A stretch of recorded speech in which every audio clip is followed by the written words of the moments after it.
రాష్ట్ర వ్యాప్తంగా ఎల్ఆర్ఎస్కు దరఖాస్తు చేసుకున్న వారు సుమారుగా 25 లక్షలకు పైబడి ఉన్నారు.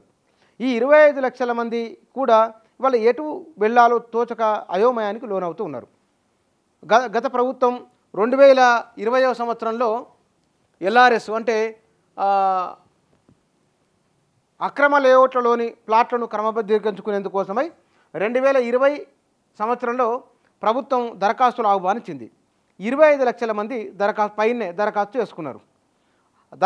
నిర్దితమైన ఫీజు చెల్లించాలని దాంట్లో 3 దశలుగా, 1 క్షేత్రస్థాయి దరఖాస్తుల పరిశీలన, 2 క్షేత్రస్థాయిలో పరిశీలన, 3 సదరు అధికారి నిర్దేశించిన దాని ప్రకారం ఫీజు చెల్లించి దాన్ని క్రమబద్ధీకరణ చేసుకోవడం.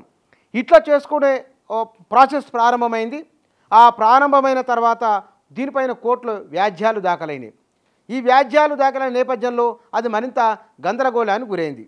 1000 రూపాయలు ఫీజు కట్టి దరఖాస్తు చేసుకున్నవారు, అనివార్యము తప్పదు అనుకున్నవారు నిర్దేశిత ఫీజును చెల్లించి ఎల్ఆర్ఎస్ తీసుకున్నారు. మిగతా వారిదంతా అట్లాగే ఆగిపోయి ఉన్నది. ఇప్పుడు కొత్త ప్రభుత్వం అధికార యంత్రాంగం డిప్యూటీ ముఖ్యమంత్రి మల్లు భట్టి విక్రమార్క దృష్టికి విషయాన్ని తీసుకొని వెళ్ళి దీన్ని పరిష్కరించండి, దీన్ని పరిష్కరించడం వలన ప్రభుత్వానికి ఆదాయం వస్తుంది, ఈ విషయాన్ని ఆలోచించండి అని చెప్పిండు. సుమారుగా 10,000 కోట్ల రూపాయల వరకు ప్రభుత్వానికి ఆదాయం వచ్చే అవకాశం ఉన్నది. అయితే దీనిపైన డిప్యూటీ ముఖ్యమంత్రి సానుకూలంగా స్పందించినట్లు తెలుస్తున్నది. ఈ సానుకూల స్పందన మొత్తము గ్రామీణ ప్రాంతాలలో ఉన్న దరఖాస్తుల సంఖ్య వచ్చేసి నగరపాలిక సంస్థలో 4,16,000, పురపాలక సంఘాలలో 10,60,000, గ్రామ పంచాయతీల్లో 10,83,000, మొత్తం కలిసి 25,59,562 దరఖాస్తులు పెండింగ్లో ఉన్నాయి. చాలామంది ఇల్లు కట్టుకోవాలనుకున్న వారికి